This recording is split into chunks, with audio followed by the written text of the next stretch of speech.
Then commenced a struggle of awful intensity, immersed in the most profound darkness, totally ignorant of the nature of the thing by which I was so suddenly attacked, finding my grasp slipping every moment, by reason, it seemed to me, of the entire nakedness of my assailant, bitten with sharp teeth in the shoulder, neck, and chest, having every moment to protect my throat against a pair of sinewy, agile hands, which my utmost efforts could not confine.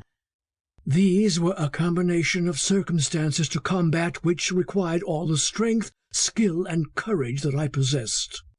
At last, after a silent, deadly, exhausting struggle, I got my assailant under by a series of incredible efforts of strength.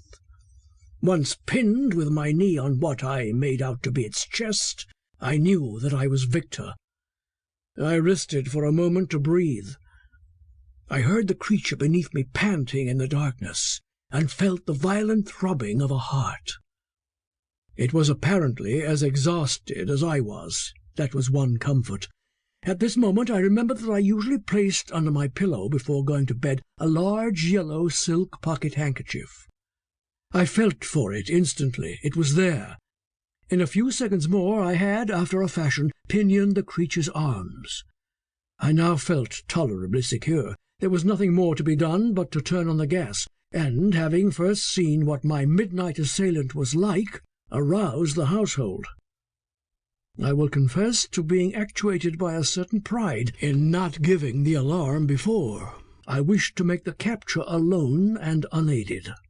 Never losing my hold for an instant, I slipped from the bed to the floor, dragging my captive with me. I had but a few steps to make to reach the gas-burner. These I made with the greatest caution, holding the creature in a grip like a vice. At last I got within arm's length of the tiny speck of blue light which told me where the gas-burner lay. Quick as lightning I released my grasp with one hand and let on the full flood of light.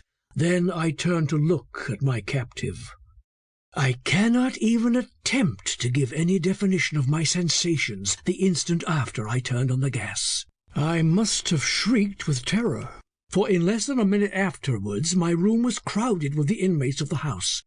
I shudder now as I think of that awful moment. I saw nothing. Yes, I had one arm firmly clasped round a breathing, panting corporeal shape, my other hand gripped with all its strength a throat, as warm and apparently fleshly as my own. And yet, with this living substance in my grasp, with its body pressed against my own, and all in the bright glare of a large jet of gas, I absolutely beheld nothing.